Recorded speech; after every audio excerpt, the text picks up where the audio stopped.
Se Deus quiser, hoje nós veremos 3 capítulos, o 6, o 7 e o 8. Muito provavelmente o 8 a gente vai fazer apenas uma simples leitura dos tópicos principais, tá bem?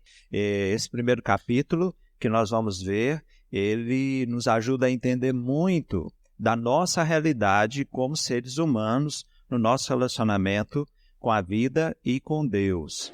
E traz, sem dúvida, uma mensagem de consolo, principalmente para os pais que de alguma forma viram seus filhos rejeitando a fé que eles, os pais, nutrem em Deus. Essas informações desse primeiro capítulo vão nos trazer, sem dúvida, uma palavra de ânimo e encorajamento com relação àquilo que Deus pode fazer a partir do que Ele já fez na vida destes, tá bom? A consciência moral do seu filho. Introdução. Uma consciência moral primária de justiça é incutida por Deus em todos os homens. É aquela sensação inata de certo e errado e o senso de que há prestação de contas. Romanos 2, de 12 a 16. Todo aquele que pecar sem a lei também perecerá. E todo aquele que pecar sob a lei, pela lei será julgado. Porque não são os que ouvem a lei que são justos aos olhos de Deus, mas os que obedecem à lei. Estes serão declarados justos. De fato, quando os gentios que não têm a lei praticam naturalmente o que ela ordena, tornam-se lei para si mesmos, embora não possuam a lei, pois mostram que as exigências da lei estão gravadas em seu coração. Disso dão testemunho também a sua consciência e os pensamentos deles, ora acusando-os, ora defendendo-os. Isso tudo se verá no dia em que Deus julgar os segredos dos homens, mediante Jesus Cristo, conforme o declara o meu Evangelho. Já uma consciência moral madura só pode ser desenvolvida mediante instrução com base nos princípios da Palavra de Deus. A consciência primária providencia a sensação inata de certo e errado, mas somente uma consciência moral desenvolvida providencia padrões elevados para as ações do dia a dia. Assim, a verdadeira consistência da consciência moral da criança emerge fundamentalmente da atuação do Espírito, mas Deus reservou para nós, pais, participarmos de um modo muito especial desse maravilhoso processo de criação de uma vida. E nossos filhos serão muito afetados pelo exemplo que dermos de sujeição a Deus em nossas vidas e pela fidelidade com que nos dedicarmos a guiá-los ao encontro cada vez mais íntimo com Deus em meio à escuridão de nossa era. À luz do que vimos, principalmente o texto bíblico, nós estamos considerando aqui uma realidade com relação às crianças que Deus nos dá. Nós não olhamos para a mente e para o coração delas, entendendo que se trata de uma tábua rasa, de um quadro limpo, em branco, onde algo será escrito. Nós sabemos, e já vimos em um outro momento, que eles já nascem, todos nós seres humanos, nascemos já com uma inclinação para o mal, não é? Distorções provocadas pelo pecado em nós, o senso de autogratificação, o desejo de sempre autolegislar. Então, enfim, nós reconhecemos essa inclinação. Há Provérbios, que de vez em quando eu cito, a primeira parte do texto bíblico que afirma, não é? A estultícia, a insensatez está ligada ao coração da criança. Então, nós consideramos uma realidade que ela tem essa inclinação, mas ela não tem só essa inclinação em função do pecado. Todo ser humano, conforme nós vimos, ali Paulo falando acerca dos não-judeus, os gentios, ele fala, olha, eles têm um sistema interno, um software que veio de fábrica, que mesmo apesar do pecado, ainda tem a capacidade, a gente chama de consciência, né, de apontar para eles certo e errado, mas só que numa condição bem precária, porque eles não têm muita noção acerca de por que eles acham algo certo ou errado. A consciência às vezes os acusa e eles mesmos reprovam o fato de se sentirem acusados por suas consciências, até porque a gente vive no mundo e é natural das pessoas que não nasceram de novo acharem que a palavra pecado é uma coisa assim que não condiz com o homem do século XXI, não é? Seria alguma coisa mais voltada para um atraso, para um tempo antigo que já passou. Tem uma ilustração do pastor Vadislau Gomes, que eu gosto de comentar, que joga luz acerca disso. Ele fala o seguinte, com relação a essa questão da consciência que Deus implantou em cada ser humano, essa que o aprova e ora o defende.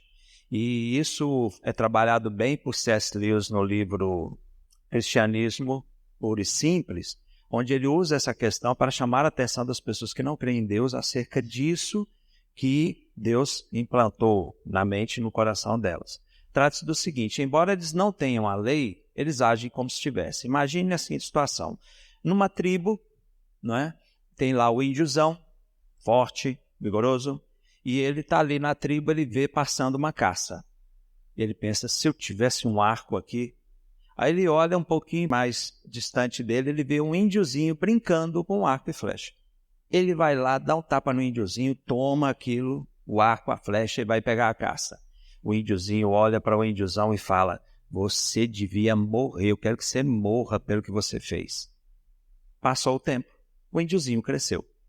E aí um dia ele está lá na tribo, quando vê passar uma caça, e ele está sem arco.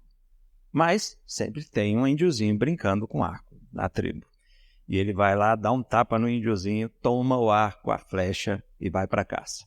Aí corta o quadro e vamos imaginar o tempo terminou de vida para esse índio que era pequeno e agora cresceu. E ele vem a julgamento. E após a morte, quando questionado se ele tinha cometido erros ou faltas, ele diz que jamais. Quem pode me acusar? E aí aparece uma tela de 100 polegadas assim, sabe? De LED, mostrando ele pequenininho, olhando para o índiozão e dizendo, você tem que morrer pelo que você fez. E aí o julgador, nessa situação, não é hipotética aqui, né? Ficcional, fala, bem, você mesmo pronunciou a sua sentença. Você disse, quem rouba um arco e flecha do índiozinho deve morrer. Então, o que ocorre? A realidade da consciência, agora é claro, a consciência pode ser cauterizada, Coríntios fala disso, o diabo é capaz disso, muitas situações. O que nós queremos apontar aqui é o fato de que, embora em alguns momentos possamos ser surpreendidos com nossos filhos tendo atitudes em que eles reprovam o que deveriam reprovar e aprovam o que deveriam aprovar, a gente não deve deixar ao sabor da consciência deles, a essa condição inata de todo ser humano. Uma consciência madura, ela vai se basear nos princípios e valores da palavra de Deus. Agora, mesmo que nós comuniquemos adequadamente e temos exemplo do que estamos comunicando, com isso demonstrando aos nossos filhos que nós cremos a ponto de viver, dizem, se eu não contei aqui, e se eu contei, vocês me desculpam ao repetir, dizem que essa também é da palavra do pastor Vadislau. Interessante, eu já citei ele 2 vezes, hein? Se ele imaginar isso. Mas o que acontece? Ele diz que uma criança vai com a sua mãe na casa da irmã da mãe, da tia. A mãe chega e fala, filhinho, vamos na casa da tia fulana, você sabe que ela faz muitos doces, e você, quando chegar lá, não diga não, tá? Quando ela te oferecer, você gosta, filhinho? Você vai falar, gosto, tia, tá? E foi assim, na hora lá da sobremesa, lá vem a tia, pratinho do menino, quer doce de laranja, meu amor? Você gosta? Gosta, tia. Você gosta de abóbora? Gosta. Que beleza, esse menino gosta de tudo. Encheu o prato do menino de doce. E todos comendo e conversando. A tia olha para o prato do menino, ele não tocou em nada. E aí ela pergunta, mas filhinho, você não disse que gosta? Ele responde, sim, tia, mas não há ponto de comer. Não é? Quando nós pensamos naquilo que informamos e comunicamos aos nossos filhos, nós vamos dizer a eles do quanto levamos a sério quando a gente não age como essa criança. Porque senão você fica assim, eu admiro muito os mandamentos, os ensinamentos, a sã doutrina, mas não a ponto de viver. Eu estou disposto a ensinar, a ler livros, não é? Então, é claro, consideramos a importância do nosso exemplo. Mas nós, limitados que somos, temos que reconhecer o papel do Espírito Santo de Deus. Porque quem é que vai fazer com que os nossos filhos creiam a ponto de viver?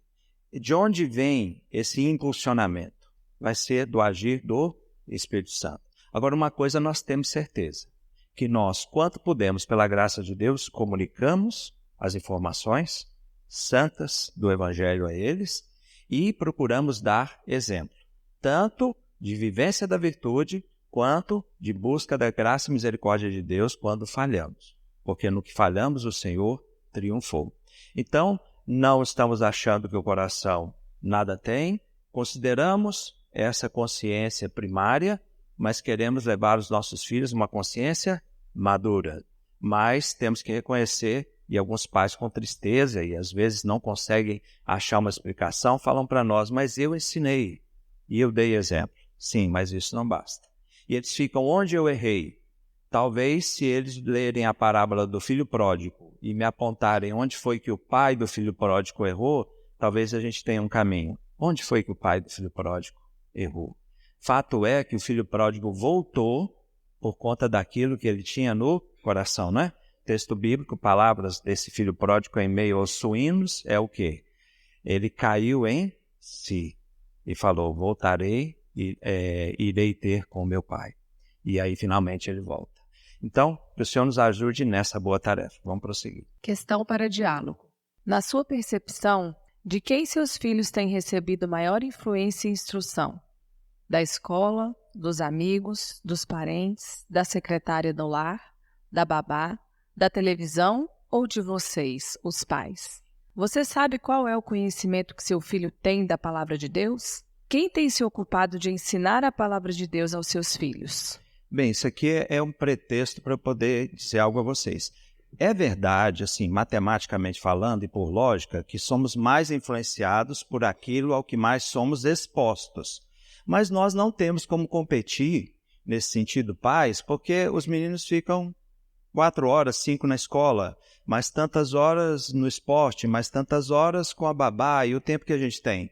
Então, nós já perdemos a batalha? Não. Nós temos é que reconhecer que esse tempo todo que eles estão com outras pessoas ou instituições, eles estão sendo influenciados.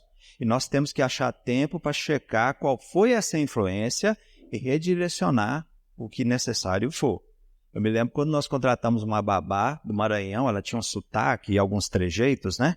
E, de repente, eu comecei a ver meus filhos com sotaque, não é? Falando o jeitinho. Ela tinha um negócio de... Então, eu digo... Aí vem, né, filho da gente. Então eu digo o quê, meu filho? Você não precisa falar então eu digo para depois falar. Você fala, entendeu? Então, isso era o quê? Um reflexo da convivência dele. E aí a pergunta, o que seus filhos sabem da Bíblia? Isso é muito interessante, porque a gente fica com medo até de perguntar, né? Mas uma boa prática é você conversar com eles sobre a Bíblia e ir puxando, né? Porque de repente você pode ter algumas surpresas desagradáveis, mas que a solução é simples, na correção da informação, né? Você pergunta uma coisa para a criança, e dessa simples, né? E se você... Eu lembro que tinha um capelão no Mackenzie, né? E ele chegou lá na Igreja Presbiteriana de Brasília e jogou aquela pegadinha assim para todo mundo cair, né? Deus ama mentirosos. Todo mundo. Não. Ele falou, então, né? Como que faz? Você não mente? Né? João fala, se alguém disser que não mente, é mentiroso e peca. Ele falou, Deus odeia a mentira, mas é aquele que age com graça e misericórdia na vida de pecadores que mentem e por isso também são mentirosos, não é? Então, com relação a o que os seus filhos sabem, é importante você checar. E a pergunta, quem está ensinando? Graças a Deus as crianças agora estão recebendo ensino, mas a gente sabe que por melhor que sejam os professores, não é? Eles precisariam de mais tempo, e você tem mais tempo que os professores. Enfim, procure ver essas questões, amém? E não se deixe já achar um derrotado, porque, não, eu não tenho tempo. É claro que tem aquele argumento, né? A questão não é a quantidade de tempo, é o tempo de qualidade. Tudo conta, certo? Se você conseguir ter mais tempo com seus filhos, ótimo. E uma das coisas que os pais mais se ressentem é quando vê os filhos já assim com 10, 12 anos, né? Já partindo para uma autonomia que antes não tinham. E fala, puxa vida, mas passou rápido. Não é que passou rápido, é que você, durante esse crescimento, se voltou muito para o cuidado, né? Sustento, material e tudo, e não pôde se dedicar tanto a essa parte. Daí o alerta. O almoxarifado moral. Salmo 119:11. Guardo no coração as tuas palavras para não pecar contra ti. Na educação dos filhos pequenos, o direito e o dever de gerenciar esse almoxarifado pertencem inicialmente aos pais. Ok, as crianças não têm condição de julgarem o que é melhor para elas guardarem no coração. A lógica aí de Davi é muito clara, né? Guardei onde? No coração. O quê? A tua palavra. Para quê? Para eu não pecar contra ti. Então, esse almoxarifado, a gente está se referindo ao material, não é?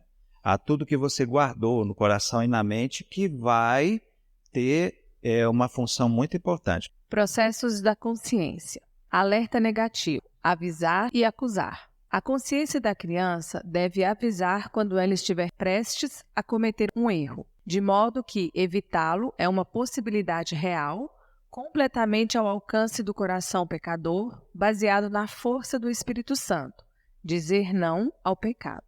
Mas se o erro for praticado, a consciência precisa manter o coração alerta, sentimento de culpa, de que há uma dívida a ser paga, confessar o erro, pedir o perdão, caminhar para longe do pecado.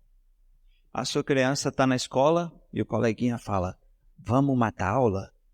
Eu sei aqui um jeito que a gente vai ali, ó, e tal, não sei o quê, tá? Ele recebeu a proposta, eis a tentação. E agora? Quando ele recebe a pergunta, quando ele pensa na resposta e no que ele vai fazer, dispara o mecanismo de pesquisa moral.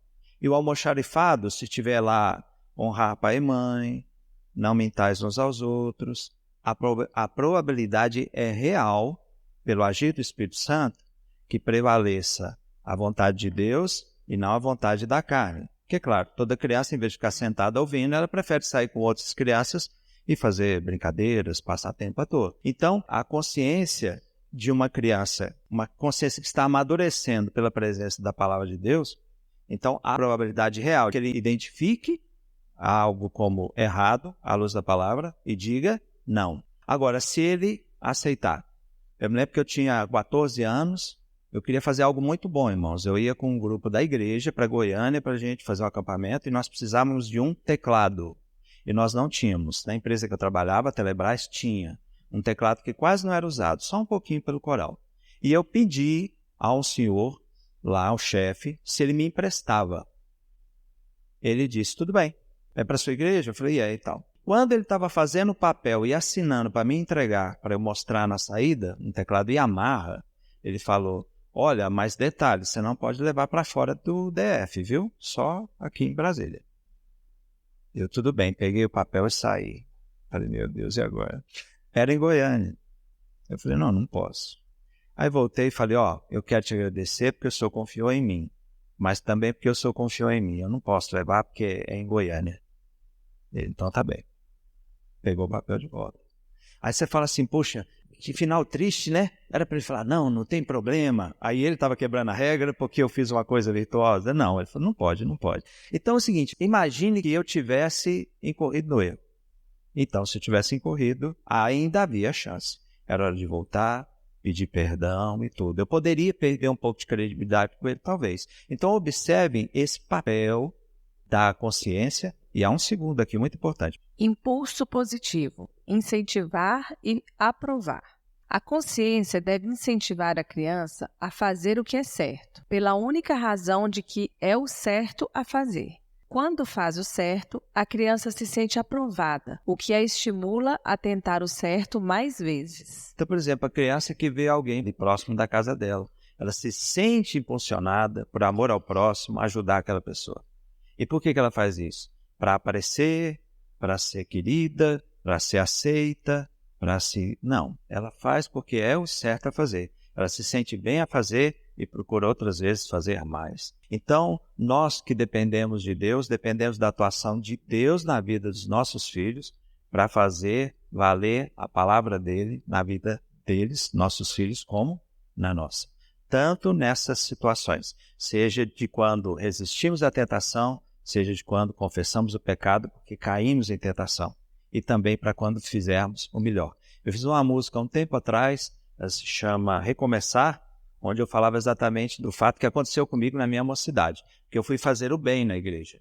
Mas ao fazer o bem, na música eu digo, perdão por minha ambição de poder, por buscar posições de destaque em tua igreja. Se alguém foi servido, esse alguém fui eu. Só te peço que me aceites como um servo teu. Porque ao fazer as coisas que as pessoas elogiavam, Eu não estava fazendo pelo simples fato de ser o melhor a fazer. Eu queria os elogios, eu queria o destaque, e quando eu vi que isso foi ameaçado, meu mundo caiu. E aí foi que eu fiz a música Pedro. Pensar ser forte foi o erro meu. O mecanismo de pesquisa moral. Diante de circunstâncias que exijam respostas morais, há um mecanismo que faz um levantamento das alternativas morais conforme as experiências passadas, os aprendizados consolidados e os exemplos de vida conhecidos e nos quais se põe confiança, principalmente dos pais. Não havendo material suficiente, permanecerá a dúvida e as ações penderão a concentrar-se no atendimento dos desejos carnais. Caso seja obtida resposta para a pesquisa, haverá uma boa chance de que as ações e reações serão orientadas com base nela. É isso. Portanto, na medida em que a criança cresce, é claro que questões mais complexas ela vai ter condições de enfrentar. Eu digo em que sentido? Porque tudo bem, tem essa coisa simples. Vamos pegar aqueles doces ali porque a pessoa saiu e não está olhando? É o famoso não furtarás, não é? Mas há questões mais complexas, né? Como o simples colar. Em Minas fala colar, tem outros lugares aí, né? Quando a criança tem essa possibilidade de pedir para o outro, aí ela fala assim, mas isso é errado? Ah, mas qual o erro? Ele está me ajudando, estou dando ele a oportunidade de me ajudar, não é? E tem aquele menino que obteve tanta ajuda que ao final ele colocou até o nome do coleguinha, né? Foi assim que a professora viu. Mas, professora, como é que você sabe que eu copiei dele? Aqui o nome dele, até o nome dele você pôs à prova. E eu já passei por isso na faculdade. Interessante, né? Eu já tinha uns 20 anos. Eu tenho ódio de decorar data. Então, toda vez que perguntava alguma coisa na prova sobre data, quando foi que a lei tal, eu já sabe. Aí eu colocava uma data lá, que eu tinha estudado, mas não tinha certeza. Aí eu levanto, eu enxergava. Estou andando, eu passo do lado de uma menina que eu conhecia, que tinha uma letra assim, sabe? 2 centímetros assim. Estava lá a data certinha. Falei, gente, a minha está errada. Aí eu cheguei na mesa do professor, risquei a minha data e escrevi a certa, sabe? E fui entregar para ele, ele olhando para mim. Eu falei, não, está errado, né? Aí eu risquei a certa e coloquei a errada. Eu falei, desculpa, é que eu vi no caminho dali para cá. Aí entreguei a prova e fui embora. Ele deu certo na questão. Ele não fez como o pessoal lá da Telebrás. Assim, a atitude dele, eu entendi o que ele quis dizer. Mas enfim, tá vendo como o mundo adulto é complicado? Porque muitos adultos, nós na vida adulta, muitas vezes pecamos contra Deus porque não fizemos o que Davi disse.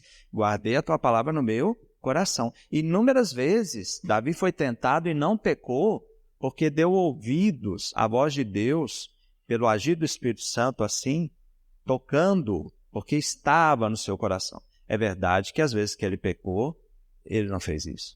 Mas observem que depois, quando confrontado por força e graça de Deus, ele se queda, reconhece o erro, confessa aquele homem segundo o coração de Deus. Eu estive num encontro em Goiânia, encontro da Fé Reformada, e o tópico do encontro inteiro era quando os filhos rejeitam a fé dos seus pais.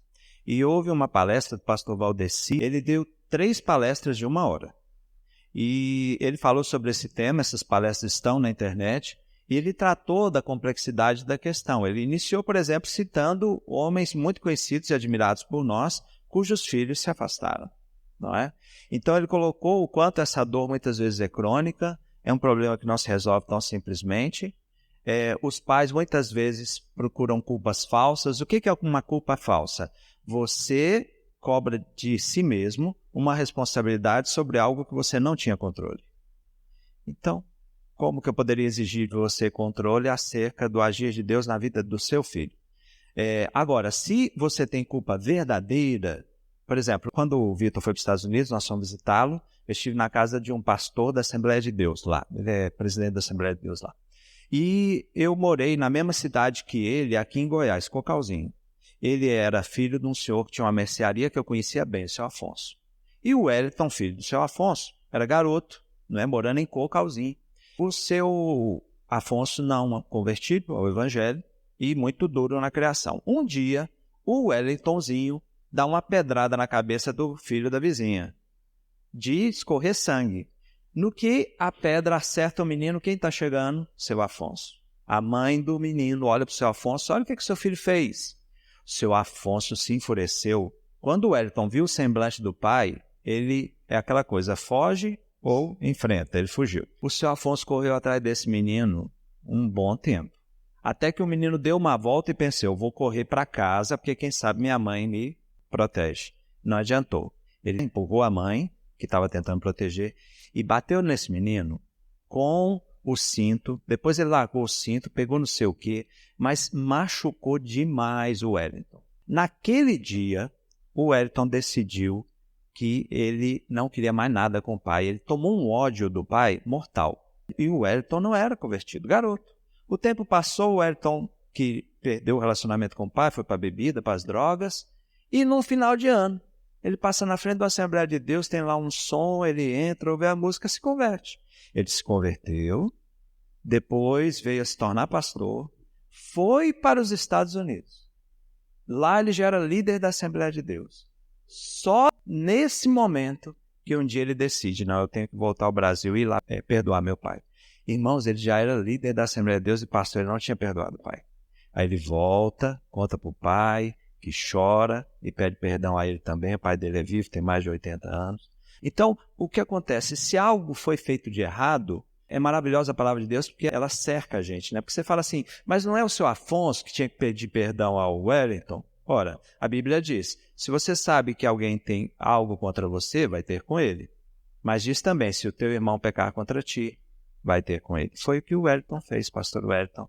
Ele disse que foi assim, tirar dele um peso que ele não sabia como tinha carregado durante tanto tempo. Mas era admiradíssimo como pastor. Mas essa dor ainda havia, né? Então, conclusão, se algo fizemos de errado, como o seu Afonso fez o que fez, a gente sempre tem a chance de chegar, filho, me perdoa. Agora, não temos o poder de fazer o filho perdoar. O que nós sabemos é o seguinte, aquilo que nós legamos é um conteúdo que, se eles quiserem esquecer, eles não vão conseguir. Tenta esquecer tudo que você aprendeu da palavra de Deus. Como?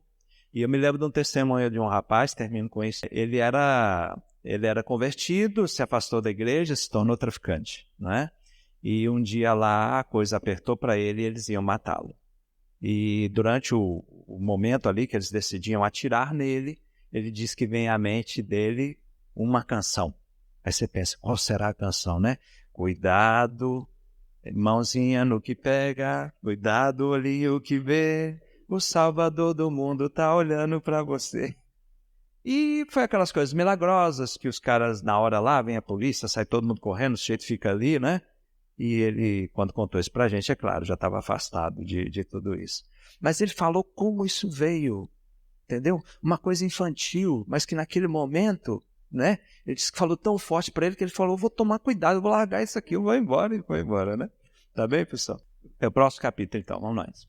O respeito pelas autoridades e pais. Objetivo: ensinar os filhos a respeitarem as autoridades e os pais. A autoridade. A autoridade é um conceito totalmente bíblico. Devemos respeitar as autoridades e treinar nossos filhos a fazerem o mesmo. Romanos 13, de 1 a 3. Todos devem sujeitar-se às autoridades governamentais, pois não há autoridade que não venha de Deus. As autoridades que existem foram por ele estabelecidas. Portanto, aquele que se rebela contra a autoridade está se colocando contra o que Deus instituiu, e aqueles que assim procedem trazem condenação sobre si mesmos, pois os governantes não devem ser temidos, a não ser pelos que praticam o mal. Você quer viver livre do medo da autoridade? Pratique o bem e ela o enaltecerá. Efésios 6, de 1 a 4. Filhos, obedeçam a seus pais no Senhor, pois isso é justo. Honra teu pai e tua mãe, este é o primeiro mandamento com promessa, para que tudo te corra bem e tenhas longa vida sobre a terra. E pais, não irritem seus filhos, antes criem-nos segundo a instrução e o conselho do Senhor. Então, veja bem, essa questão da autoridade, a gente passa uma eternidade ensinando para os filhos, sabe? Porque eles vão se sentir injustiçados. Lembra daquela coisa do auto-legislar? Então, muitas vezes eles vão se sentir injustiçados, vão querer se rebelar contra a autoridade em vez de acatar, não é? Então, quando a gente fala de autoridade na Bíblia, teve um professor de direito que, nessa época eu enxergava, ele chegou na sala, direito constitucional, tirou o Novo Testamento do bolso, abriu, leu esse texto e falou, quem acredita nisso? Aí eu falei, eu estou com a minha Bíblia aberta aqui, eu acredito, mas eu quero dizer para o senhor que tem mais coisa na Bíblia sobre isso. Aí ele falou, não, aulas de direito constitucional, vamos parar, vamos voltar aqui, não é? Mas a questão é que isso aí vem muito à baila em diversas situações da vida. O que nós estamos observando, primeiro, é essa observação clara. Você não precisa temer autoridade se você não praticar o mal. Agora, se você pratica o mal, não é sem razão que a autoridade vem trazer condenação. Nosso grande problema é quando as autoridades fazem algo, não é? Que nós bem sabemos, é injusto. E aí, como lidar contra a injustiça? Há formas. Nós sabemos que o limite da autoridade é a vontade de Deus. Então, se a autoridade, por exemplo, com os discípulos fala, não falem mais sobre esse nome, eles dizem, importa obedecer mais a Deus do que aos homens. A importância da maturidade para lidar com essa questão é clara. Nós vamos ver no comentário que vai ser feito mais adiante o fato de que Deus, desde o início, estabeleceu a autoridade, não é? Porque Deus cria o homem e dá ao homem o quê? Domínio sobre os peixes do mar, sobre as aves do céu, sobre os répteis, sobre toda a terra. Então, ele estabeleceu a autoridade. E o importante para nós e para os nossos filhos é lembrar o seguinte, eu sou o pastor da igreja e há o conselho. E nós definimos um zelador. Nós não vamos ficar zelando, nós não podemos, nós temos outras atribuições. Mas quem estabeleceu o porteiro? Fomos nós, o zelador. Se você chega aqui e desrespeita o zelador, você está desrespeitando o conselho que o estabeleceu. Agora, para que botou o zelador? Porque precisava. Se o zelador agiu de forma incorreta, quem vai julgar isso? A pessoa que o estabeleceu. Então, em vez de desrespeitar o zelador, a gente procura o conselho, o pastor, junto com o conselho, enfim, claro, e coloca a questão. Então, se nós olharmos para as autoridades dessa forma, nós veremos o benefício delas, pela razão que elas existem, o zelador é necessário, e veremos que as injustiças há como serem tratadas, mas o nosso respeito à autoridade será devido. Aqui foi apresentado um primeiro versículo, as primeiras autoridades que a gente respeita, quem são? Os pais. Mas logo em seguida o alerta aos pais. O exercício da autoridade não é uma coisa sem limite, não é? Os pais não devem irritar seus filhos, ou seja, levá-los a sentirem ira e raiva dos próprios pais e até de Deus em função de algumas situações. Como evitar isso? Ensinando-os conforme a instrução e conselho do Senhor. Quer ver os outros versículos? Vão dar outras facetas. Hebreus 13, 7a. Lembrem-se dos seus líderes que lhes falaram a palavra de Deus. Aqui, lembre-se dos seus líderes. Isso é uma questão importante para a igreja, né? Eu fui ensinado, uma das grandes bênçãos que eu tive na minha formação cristã, quando eu tomava o genuíno leite espiritual, foi essa importante concepção acerca das lideranças da igreja como autoridades, não é? E não como pessoas apenas que integram uma instituição como qualquer outra. Não é? Então, isso aqui, essa visão para os nossos filhos desde pequeno, muito importante. 1 Pedro 2, 13, 14 e 17. Por causa do Senhor, sujeitem-se a toda autoridade constituída entre os homens, seja ao rei, como autoridade suprema, seja aos governantes, como por ele enviados para punir os que praticam o mal e honrar os que praticam o bem. Tratem a todos com o devido respeito, amem os irmãos, temam a Deus e honrem o rei. A submissão à autoridade é mais do que um ato externo de sujeição. É uma atitude de aceitação de que, por vontade e bondade divina, essa pessoa foi colocada sobre nós. Por que Deus coloca pessoas em posição de autoridade? Sem a autoridade, haveria caos, confusão e destruição. Por exemplo, a questão do trânsito, né? Não houvesse as autoridades de trânsito, não houvesse as autoridades que cuidam da vigilância sanitária, nós estaríamos totalmente inseguros. Talvez você tenha uma queixa contra um agente de trânsito, mas isso não muda a realidade da importância de que eles existam e ali estejam. Na vigilância sanitária é o mesmo. Então, nós queremos legar essa informação aos nossos filhos, com o princípio bíblico, não é? Que faz com que eles não se vejam como o professor de constitucional queria me colocar, como um débil que aceita qualquer coisa, independente de qualquer circunstância, sem olhar contexto, sem nada. Não é? Teve uma irmã que participando desse curso falou, mas e greve? Nós podemos participar? Existe lei de greve? Existe. Existem condições que a lei define para a realização da greve? Sim. Então, se você está conforme a lei, e se uma lei não é boa, a gente vai trabalhar para mudá-la. E de se respeitar a lei aí é alguma coisa que tem que ter um contexto muito estrito, considerando a questão, por exemplo, daquele que vai levar Bíblias para um país onde é proibido. Então, ele está desrespeitando a lei daquele país, mas ele entende que Deus quer que essa lei não seja observada porque ela impede, entende? Então, o que nós não podemos é agir imaturamente, precipitadamente. Graças a Deus que temos a palavra, porque temos irmãos maduros para nos aconselhar, porque temos nossos pastores, presbíteros e líderes que vão nos ajudar, e em oração é que a gente vai buscar, precipitação jamais. Amém? Questão para discussão. Como você reage às diferentes formas de autoridade diante de seus filhos? Quando um aviso diz, não pise na grama, você o ignora? Quando recebe um aviso de advertência da escola, você critica o professor diante do seu filho? Como sua atitude de respeito ou desrespeito à autoridade tem influenciado seus filhos? Mas já viram isso? Isso aqui é um clássico. O menino chega com uma tarefa e aí o pai começa a ler, ou a mãe, gente, mas essa professora sou ignorante, hein? Olha o que ele escreveu. Fulana, vem aqui para você ver. Meu Deus, como uma pessoa dessa pode dar aula, o menino está ouvindo.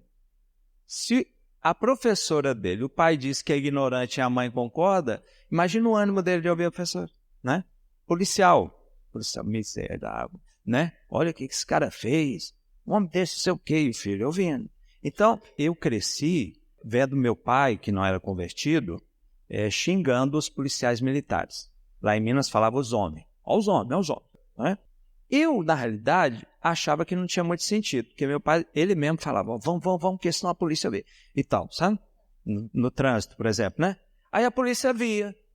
Aí ele achava ruim. Ou seja, é aquela situação, ele achava ruim não é porque o policial estava errado, mas porque ele foi pego, entendeu? Aí ele já saía dali, da próxima a gente tem que fazer diferente. Ou seja, eu podia ser um criminoso com requintes, né? Mas Deus não deixou. Mas lições eu tive. Aí eu comecei a repetir esse discurso, que policial militar é ruim, é mau. E uma vez eu fui na casa de uma colega para fazer um trabalho, e aquelas conversas fiadas lá, conversando, falei, não, policial militar eu não gosto, esse pessoal não presta, não sei o quê, não sei o quê, não sei o quê.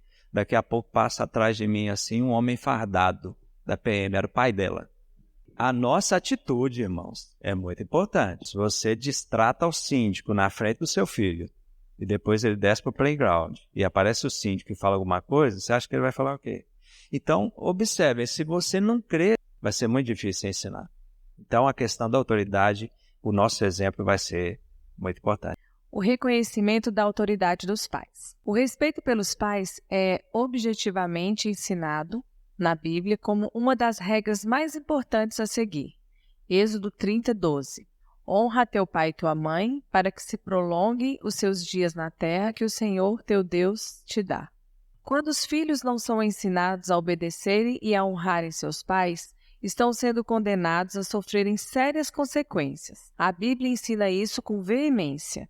Êxodo 21:15-17. Quem ferir seu pai ou sua mãe será morto. Quem amaldiçoar seu pai ou sua mãe será morto. Provérbios 30:17. Os olhos de quem zomba do pai ou de quem despreza a obediência à sua mãe, corvos no ribeiro os arrancarão e pelos pintões da águia serão comidos. Provérbios aí pode ter o sentido figurado, mas os dias o sentido era literal. A questão aqui é o seguinte, você fala, mas como assim? É claro que os pais querem ser respeitados. Irmãos, tem pais que eles abriram mão desse negócio de criar filho. Aí você fala, não presta, não, eu sei mesmo o que ele está falando e tal. Olha, eu cresci, como eu falei, lamentavelmente. Eu não estou criticando meu pai que já faleceu. Eu estou reconhecendo que a ausência da graça de Deus na vida dele, do evangelho no coração dele, é o que levava a essas práticas comuns de tanta gente. O meu pai e os meus tios, a maior parte do tempo, se referiam ao meu avô Juca fazendo piada e humilhantes. Esse velho, falavam coisas horríveis, né? Brincadeiras, e o meu avô aceitava. Eu ficava ali, reage, vovô, reage, mas ele não reagia. Quando os pais aceitam ser desrespeitados, eles acham que o único que está sofrendo prejuízo são eles mesmos. Mas eles estão condenando os filhos a consequências drásticas, não é? Porque a primeira autoridade que os filhos reconhecem são os pais. Se já dos pais eles são assim, você imagina o que virá depois. Então, não aceite. Como que você vai tratar isso? Esclarecendo a criança, né? Eu sei que crianças pequenas têm atitudes malucas. Eu lembro meu irmão pequeno, bem pequeno, um dia a minha mãe fez um negócio lá que ele não gostou, ele virou a mão no rosto dela. Entendeu? Mas é uma criança. Agora, você deixar passar isso como se fosse correto, amanhã ele bate dos dois lados. Ela segurou a mãozinha dele, falou, não, você não bate na mamãe. Mas não, entendeu? Então você contém a criança. Então, a importância, irmãos, se não for por amor a você, eu espero que você tenha compromisso de amor para com você mesmo, nem estou falando de amor próprio, mas ao ponto de reconhecer, olha, Deus me colocou como pai, como mãe dessa criança, e é importante que ele me honre conforme a palavra de Deus fala. E aí você vai ensinar isso a ela, não aceite desrespeitos. Por isso, os pais não devem permitir que seus filhos zombem da posição que ocupam. Filhos não obedecerão, respeitarão ou honrarão a seus pais se não forem instruídos e treinados para isso. Essas atitudes são contrárias à natureza deles. Eles devem receber o treinamento e a orientação dos próprios pais, pois a natureza da criança a torna incapaz de governar a si mesma. Talvez você espere que, pela sua atitude como pai e mãe, a criança tenha um reconhecimento tal que a leve a esse respeito. A inclinação do coração dela é mais forte do que essa capacidade dela de contemplar, de reconhecer também. Então, por isso, a gente tem que ensinar, não é? De chegar e falar, olha, eu sou seu pai. E essa coisa de pai amigo, eu sempre volto nisso, né? Porque tem uns pais que querem ser amigo. E você tem que responder à autoridade de amigo? Não. Eu sou seu pai. E a minha relação com você também inclui amizade, mas eu sou seu pai. E ela é sua mãe. Inclusive, quando tem o casal, um protege o outro, né? De chegar e falar, olha, mas isso, olha, você não pode falar isso com sua mãe. Né? Infelizmente, tem uns pais que reforçam. Tá vendo? Aí, ó, até ele veio. Não pode. Vejam como são questões simples, mas importantes. A mudança no exercício da autoridade com o crescimento dos filhos. Durante a infância, os pais determinam quando o filho deve comer, dormir, ficar acordado, tomar banho ou brincar. Essa supervisão rigorosa só é absolutamente necessária durante os primeiros anos, pois a criança não sabe como dirigir a sua rotina para o seu próprio bem. Se os filhos demonstram um comportamento constante, maduro e responsável em algumas áreas, o comando dos pais nessas áreas pode gradativamente deixar de ser necessário ou imprescindível. Isso significa que o controle precisa ser reduzido à medida que os filhos amadurecem. Os pais normalmente atrapalham muito os filhos nessa questão, sabe por quê? Você treina o menino e a menina para fazer um negócio. Aí você fica assim, será que ele... né? Aí você fica com tanto medo de ele falhar em função de você achar que o seu treinamento não foi perfeito, que antes dele ir, você já entra no meio do caminho. É mais ou menos assim. Eu via isso com minha mãe, né?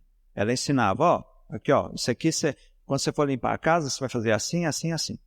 Eu pegava o rodo, eu colocava o pano, no que eu ia, ela, olha, é assim, ó. Peraí, mas eu nem comecei.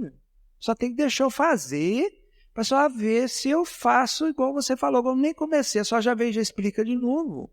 Então, os pais costumam se atirar na frente, sabe? Deixa fazer, né?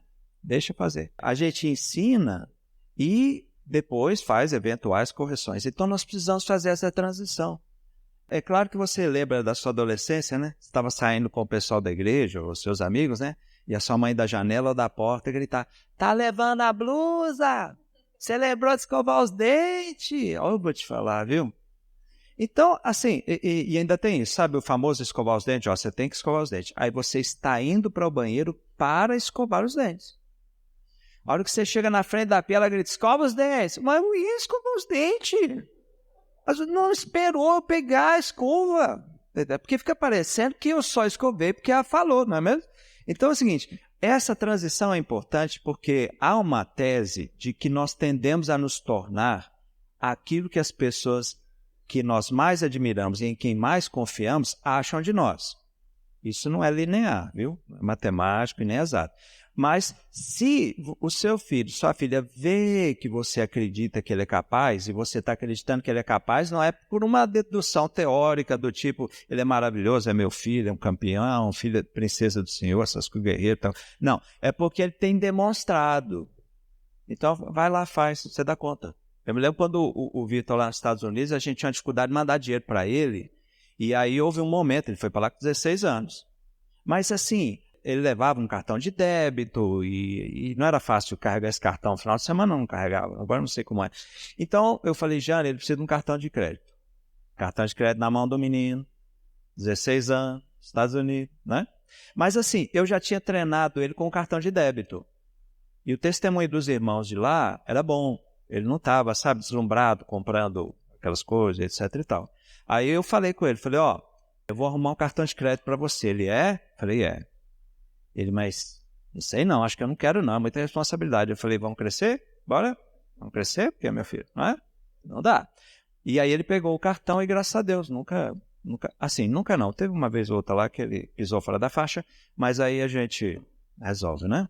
E o duro é que qual o limite que você põe para ele? Eu posso pôr limite? E se ele tiver um acidente, alguma coisa, precisar de dinheiro e não tiver limite? Então, eu falei, olha, eu estou confiando em você em função do seu procedimento até aqui. Continua nesse procedimento que você vai poder ter outras conquistas. Agora já está com 21, 22, passou.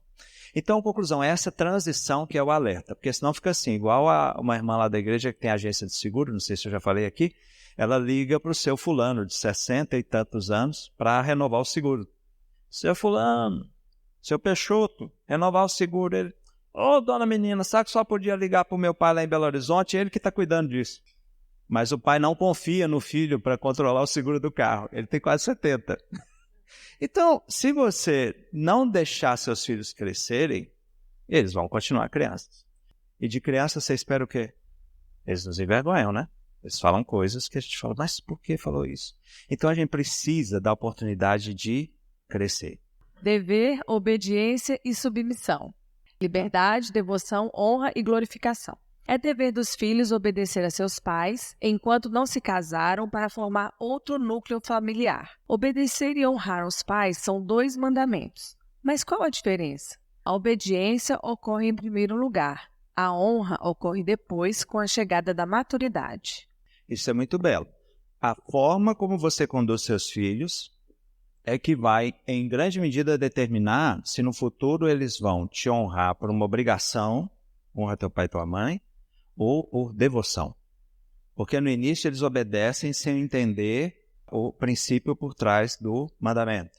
Mas na medida em que a gente faz isso, eles podem vir a ter uma relação de honra e admiração pelos pais, porque eles falam, eu louvo a Deus, porque meus pais me ensinaram as Sagradas Escrituras, quando eu não entendia, eles exigiram meu comportamento até que eu pudesse entender.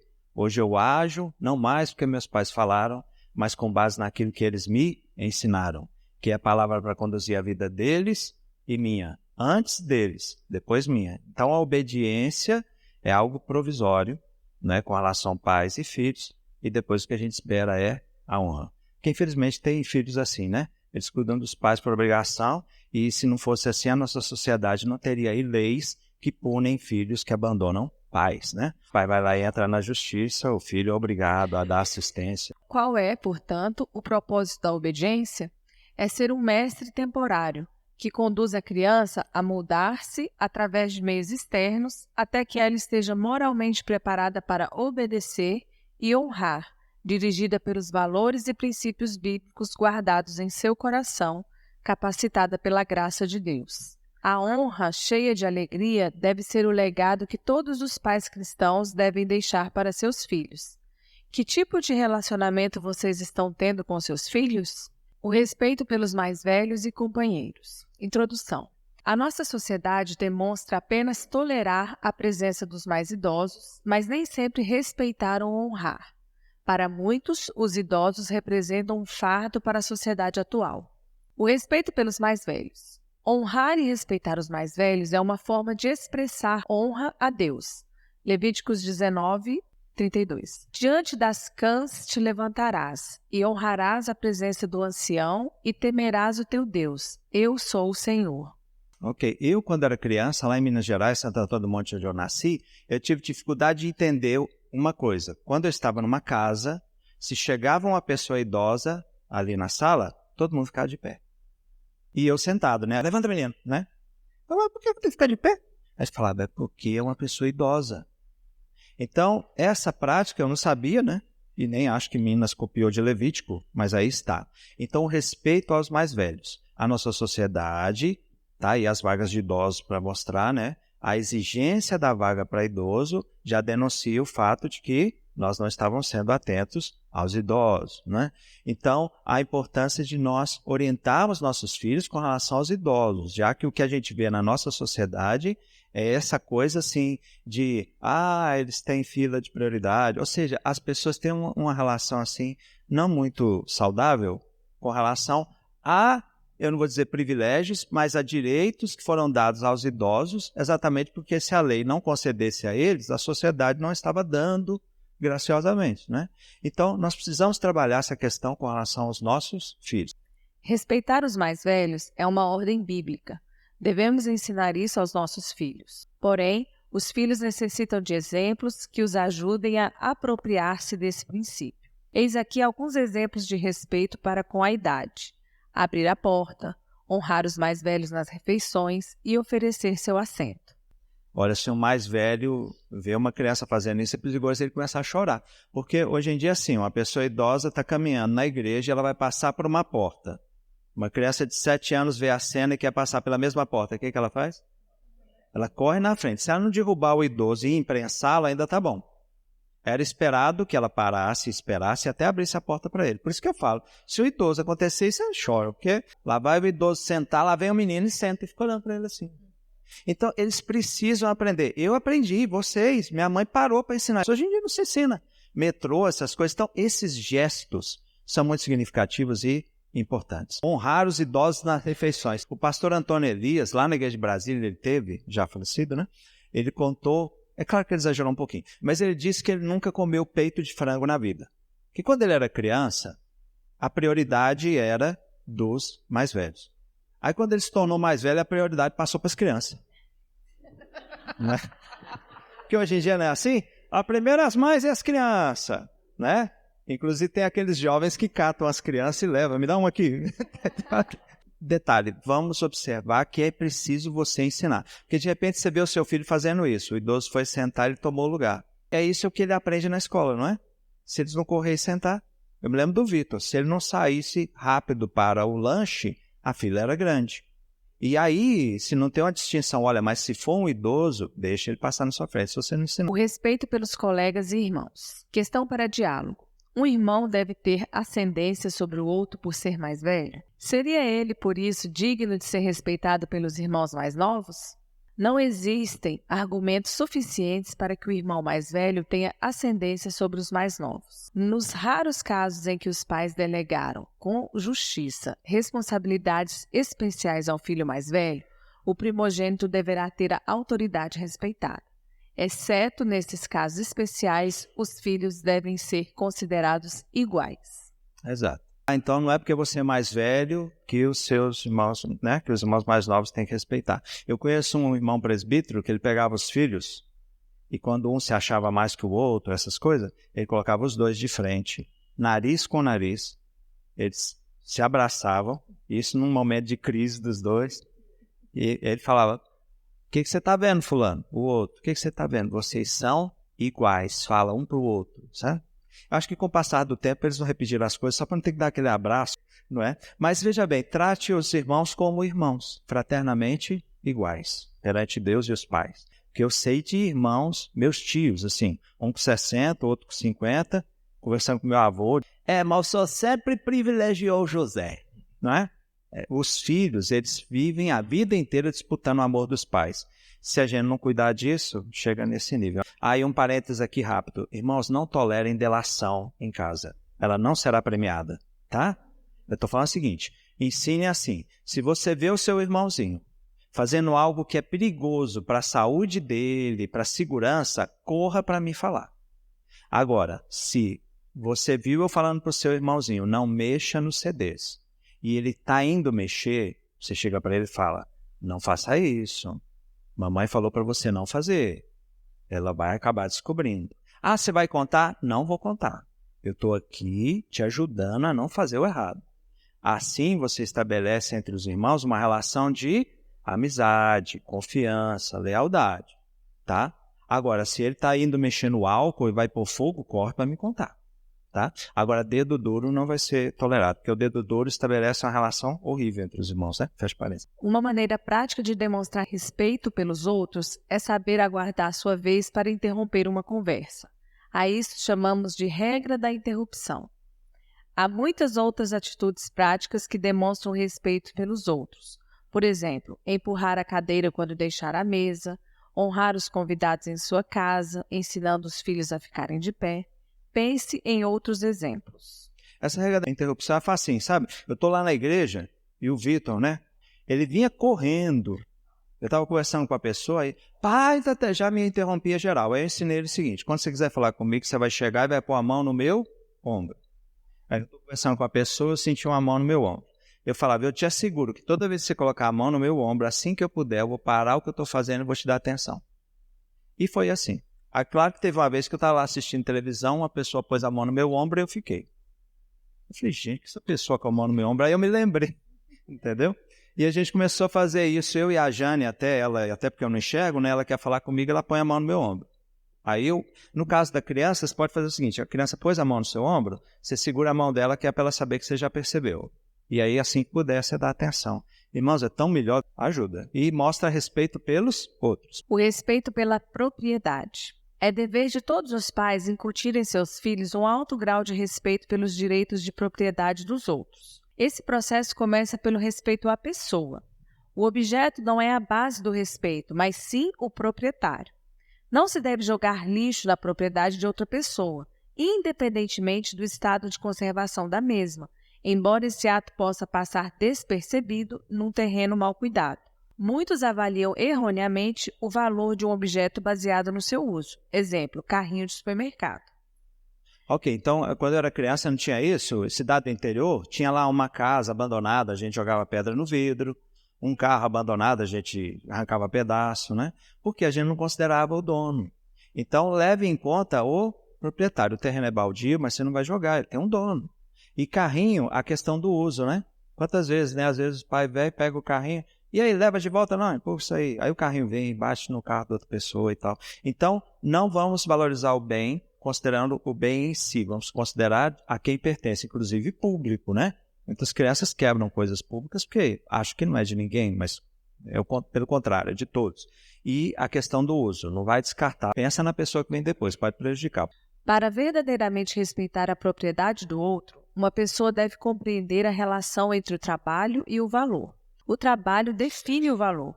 Recomendamos que o trabalho apropriado seja parte do treinamento da criança. O trabalho pode ser dividido em duas categorias gerais: o trabalho por dever e o trabalho remunerado. Trabalhar por dever relaciona-se à responsabilidade individual para com a família, tal como alimentar o cão, arrumar a cama, guardar os brinquedos e lavar as louças. O trabalho por dever não é realizado por dinheiro, mas para ajudar a equipe. Todos fazem algo para apoiar a família. Com o fim de treinar seus filhos nessa área, envolvam-os nas tarefas domésticas até onde for possível, levando em consideração a idade para assegurar o bem-estar deles. Que tal elencar algumas tarefas domésticas para que seus filhos possam realizar? Por exemplo, levar o lixo para fora, lavar calçados, etc. Ok? Então, essa coisa de criança não trabalha, criança dá trabalho, tem tempo. Quando ela puder fazer, dá trabalho. E muitas coisas ela vai fazer com alegria, que ela vai ver que ela é capaz, não é? Ou seja, você pede ajuda, a criança corresponde. Isso é muito importante. Agora, nos dias de hoje, dar trabalho para uma criança para receber remunerada é uma tarefa super complicada. Seria bom para ela ter uma noção. Por exemplo, situação americana, né? O sujeito tem um monte de pedra lá que tem que tirar. Aí ele pega o menino e fala, aqui esse balde.